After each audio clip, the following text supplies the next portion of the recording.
parang yung feeling na aatakihin ako, na pag sinumpong ako, yung feeling na yung sikmura mo, tinadyakan ka ng 100 times. Dun sa result ng endoscopy ko, parang nakita na yung esophagus ko, gas-gas na siya. As in, like, sugat-sugat na siya. Talagang sobrang naapektuhan ako sa sakit ko na to. Kaya parang sabi ko, Lord, sige, kung kukunin mo na lang ako. Kaysa yung ganito na, pati yung mga kasama ko sa bahay, nahihirapan. At kung alam mo sa sarili mo na may nararamdaman ka, maniwala ka sa akin kasi napagdaanan ko lahat yan.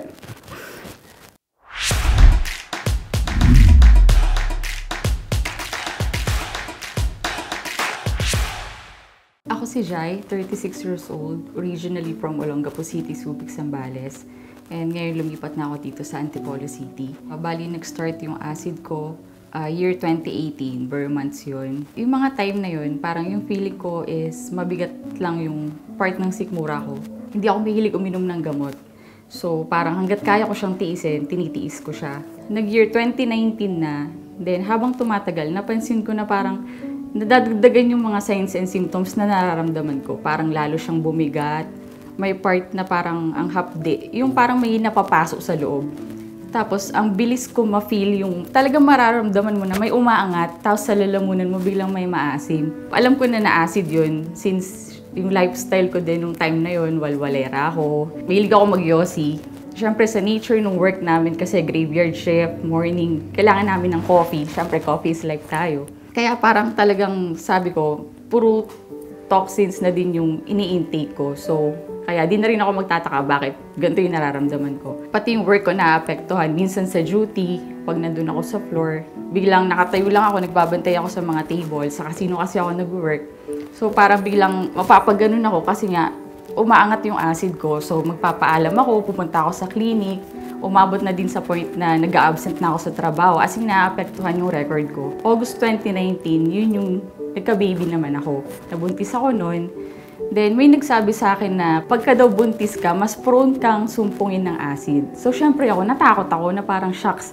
Hindi ko ma-imagine na ganun yung feeling, tas ang laki ng tiyan ko. So, baka lalo akong, kasi may moment na ako na pagka sinusumpong ako ng acid, parang may tinitwist sa bituka ko, tapos yung puso ko, talagang chest pain, heartburn, tapos yung panic attack, kasi may moment dun na nanginginig yung kamay ko pag sinusumpong ako. Tapos tagaktak yung pawis ko, pero yung palad ko ang lamig. Yung ganun pakiramdam, alam mo yun, ang hirap. So sabi ko, sige, naghanap ako ng gastroenterologist na doktor na parang yung tiyan ko nun, mga 3 months na akong buntis nun. Sabi ko na, Dok, gusto ko magpa-endoscopy. Then to find out, bawal palang magpa-endoscopy yung buntis. So sabi sa akin ng Dok, bumalik ka sa akin after mo manganak. Di nanganak ako ng May 2020. Kala ko magaling na ako. Kasi parang may nakausap din ako na, Jai, nung nanganak ako, nawala yung acid ko. So umasa ako dun sa 3 months na after ko manganak, hindi ako sinumpong. Ganun ulit yung pakiramdam. Mas parang yung feeling na aatakihin ako, na pag sinumpong ako, yung feeling na yung sikmura mo, tinadyakan ka ng 100 times. Yung talagang hirap na hirap akong huminga. Umiiyak na lang ako, yung mga kasama ko dito sa bahay, naaabala ko sila. Sasabihin ko, dalhin nyo na ako sa ER. So, napagod na rin ako hanggang sa naalala ko, oo nga pala, no, magpapa-endoscopy pala ako. So, binalikan ko yung doctor ko. Nung pagdating ko dun sa doctor ko, edi in-endoscopy niya ako. Sinabi niya, ba't gusto mo magpa-endoscopy? Then, sinabi ko yung mga symptoms ko. Then, sinabi niya, may GERD ka. So, syempre, nag-google ako, shucks, ano yung GERD? Parang gastroesophageal reflux disease. Tapos, dun sa result ng endoscopy ko, parang nakita na yung esophagus ko, gas-gas na siya. As in, like, sugat-sugat na siya. Tapos, binayopsi niya ako. Sabi niya, babayopsi kita para makita natin kung ano yung cause nung sugat mo. Kasi pwedeng puro bacteria, kaya sumasakit yung tiyan mo or talagang destroy na yung esophagus mo. Then, sinabi niya sa akin, dito ako na-bother na parang pag hindi yan na-treat, pwedeng mauwi yan sa Barrett's. So, syempre, ako naman si Barrett's, ganun. Nag-search ako. Parang nakalagay doon na pwede siyang mauwi sa cancer. Siyempre, parang cancer, oh my God, tridor yun eh. Parang, di ba, any moment, parang stage 4 agad, parang ngayon okay ka, parang next week nawala ka na, parang gano'n. Ang dami na naglaro sa isip ko. Tapos syempre, bilang kapapa-anak ko lang, iniisip ko, liit pa nung anak ko. Tapos sabi ko, hindi. Sabi ko, kailangan may ano dito. Alam ko may solusyon to, ganyan. Then, hanggang may binigay siya sa akin gamot. So, sabi niya sa akin, iti-take mo yan for 3 months. So, syempre sumunod ako dahil natakot ako. Sabi ko, Dok, bahala sa akin, papagalingin mo ako, ganun. Yung 3 months na yun, sinunod ko yung mga pinayo niya. Kasi sakto breastfeed din ako.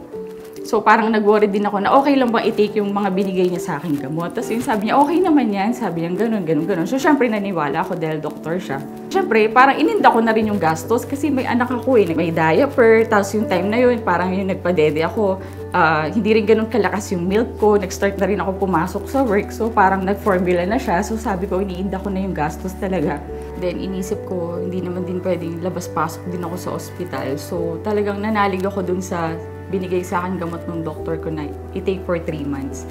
Then hanggang sa umabot sa point na nag-cut ako ng mga bisyo. Ang hindi ko lang talaga maalis yung coffee. Kasi nga, kailangan ko yun sa trabaho ko. Na ang nangyari, natitrigger pa rin talaga yung GERD ko. Sinusumpong na naman talaga ako, naglabas-pasok na naman ako sa ospital. Then inisip ko yung kung ano yung sinabi sa akin ng doktor na paulit-ulit sa isip ko na kumbaga naalala ko na pag hindi ito gumaling magiging cancer ito. Yun na yung naglaro sa utak ko. Umabot na rin ako sa point na parang hirap ako matulog kasi talagang yung anxiety ko talagang sobrang naapektuhan ako sa sakit ko na to. Kaya parang sabi ko, Lord, sige kung kukunin mo na lang ako. Kaysa yung ganito na pati yung mga kasama ko sa bahay nahihirapan. Puro prayer lang talaga yung inano ko kasi wala eh, no choice na ako eh. Bumabalik ako sa magtitake ako ng gamot, tinitiis ko na lang yung gastos, nasira na yung record ko, hindi na ako pumapasok. Hanggang sa, parang ang tagal nun, 2020 hanggang 2021, halos 1 year akong ganun. Kaya parang talagang, sige Lord, kunin mo na ako, ready na ako. Naranasan ko na maging nanay, okay na ako doon. Natulungan ko yung family ko, okay na ako doon. Kunin mo na ako talagang. Sinasabi kong kunin mo na lang ako. Kesa ganito, nahihirapan na rin kasi talaga ako. 2022, ng February, from yung buong 2021 hanggang January 2022, out of nowhere, wala, nagpa-browse lang ako sa Facebook nung time na yon. Then, biglang lumabas tong page nung Salveo Barley. May video siya, kasi yung pinaka parang context na nakalagay doon, yung GERD, parang may GERD ka ba? Nung pinapanood ko siya, sabi ko, okay, sige, parehas kami ng sakit. Parang ganun yung parang reaction ko doon sa kwento niya. Tapos parang yung thinking ko na, totoo kaya to? Baka mamaya bayad lang to kasi syempre minamarket yung product. Tapos yun nga yung sabi ko na hindi ko makakalimutan na parang biglang yung tenga ko parang ting! Nung sinabi niya na ngayon lahat ng bawal nakakain ko na. So talagang pinindot ko agad yung how to order tapos hanggang sa may agent na nakipag-chat sa akin, ganun-ganun. Tapos yun, naka-order ako ng barley. Ngayon parang sabi ko, parang ang mahal nun na. Parang inisip ko, okay, sige, kung nakakagastos nga ako sa kape araw-araw, eh yun yung barley. Sige, try natin mawalat. Wala namang mawawalat sa ano. Tapos hanggang sa dumating na siya, sakto yun, February 26, 2022, nung in-order ko siya. In-order ko nung trial pa kasi syempre yun yung mas mura at the same time. Tatry, gusto ko lang muna siyang i-try. Tinry ko, sinunod ko yung instructions, saka yung nakalagay kasi doon, bawal siya sa hot, saka sa warm, dapat cold lang. O kaya room temp na water. 2 scoops sa isang glass. Okay, sige, dahil nga gusto kong gumaling, alam mo yung masunurin ko na kailangan 2 scoops. Pag tinakal ko pa siya, ginaganon ko. Binilang ko pa kung sakto talagang pang 1 month siya. Nung ininom ko, wala siyang pait, so smooth lang siya. Talagang sabi ko, dito ako gagaling. Bali, nung nag-take ako ng Salveo Barley, yung na-detect sa akin na GERD nung before, napansin ko na talagang yung mga dating atake sa akin ni GERD, yung nanginginig ako, yung talagang para akong aatakihin, yung bituka ko parang tinutwist. Kasi nakita nga daw doon na yung esophagus ko, gas na siya. So kaya doon ko rin na-realize na kaya pala ramdam ko yung pag-angat ng acid, yung parang pinapaso yung part nung dito, yung sikmura ko. Siguro nga kasi pag naman yung sugat, kinalamansian mo, masakit yun. So ako yung acid, umaangat, tinatamaan yung mga gasgas. Kaya yung ganun katindi yung nararamdaman kong pain. Pero nung nag-inom ako ng Salveo Barley, parang ang conclusion ko doon, syempre yung para siyang lumot eh. Kung yun yung parang feeling ko na dumidikit siya dun sa mga part na gasgas. Kaya feeling ko talaga si Salveo yung talagang nag-treat nung kung ano yung gasgas na nakita dun sa esophagus ko. Kaya sobrang thankful ako. As in, 3 days na akong umiinom. Siyempre, hindi ko tinitigil yung kape kasi kailangan ko siya. Nung nag-take ako ng Salveo, ang una kong napansin, ang sarap ng tulog ko. Talagang tapos, kasi siyempre sa trabaho, parang yung muscle mo laging pagod, nakatayo kami sa work. So parang nung nag-take ako nun, parang yung mga frozen shoulders ko. Tapos parang minsan may moment na wala kang ginagawa pagising mo. parang patang-pata agad yung katawan mo. Pero nung nag-Salveyo ko, parang ang energize. Yun yung unang-una kong napansin. Sumunod yung constipated kasi ako dahil hindi ako pala tubig. Lagi lang akong kape-kape. Parang kahit hindi ako nag-water, parang sabi ko, ang ganda ng flow ng poops ko. Parang ang smooth lang. Tapos everyday ako nagbabawas. Sige, parang tuloy pa rin natin si Barley kasi ang gusto kong maano yung acid ko. Hanggang sa napansin ko, 1 week na ako nagko-coffee, tapos hindi ko na nararamdaman yung bigat nung sikmura ko. Wala na akong nararamdaman na umaangat, na may maasim. Sabi ko, shucks, totoo yata itong Salveyo. Tapos hanggang sa di napansin ko, mauubos ko na siya. Umorder na ako ngayon ng jar. Hindi na ako nang hinayang kasi sabi ko, magic to. Ito talaga yung parang feeling ko, in general, na nakakapagpagaling sa akin. Yung tatay ko, nasa Olongapo sila, na-find out na pa-diabetes, parang nasa border na yung sugar niya. Ngayon, sabi ko, parang tinest ko si Salveyo. Sabi ko, sige nga, tingnan natin kung talagang totoo. Kasi nung bumaling ako, pinanood ko na lahat ng mga videos niya eh. Parang nandun yung may sakit na PCOS, nandun yung may sakit na diabetes, yung gout. May nagdala dun sa trabaho namin na mani. Dahil alcoholic din ako dati talaga, syempre yung pale pills and mayuric yun. Yung tuhod ko, iniinda ko rin yun. Tapos hanggang sa yun nga, balik tayo dun sa boy bawang ng mani. Nung tinira ko siya ng isang upuan, sumakit yung tuhod ko. So, okay na si acid ko, pero yung tuhod ko, dahil bilang mani yung tinira ko, talagang hindi ko siya matupi pag umaakit ako dyan sa hagdanan. Ginawa ko, nagtatlong inom ako ng baso ng Salveyo, tinimpla ko siya, tapos kinabukasan, okay na ulit. So, sabi ko, shucks, gamot din siya sa gout. Sabi ko, teka lang, dun tayo bumalik ako sa tatay ko. Sabi ko, pa, ito, papadalang kita. Order ako ng trial pack, sinend ko dun sa Olongapo. Tapos yun, yung tatay ko, sabi niya, hindi ako umiinom ng mga ganyan kasi baka hindi masarap yung lasa niyan.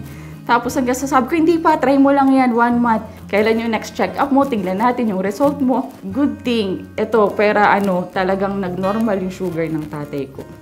As in, kaya hanggang sa magiging lifetime maintenance ko na to, hindi lang sa akin, pati sa family ko. Tapos ayun na, di okay naman na. Talagang kaming family, umiinom na. Yung baby ko, umiinom din siya kasi constipated din siya. Ayaw niya ng water, mahilig siya sa mga may lasa, juices, ganyan.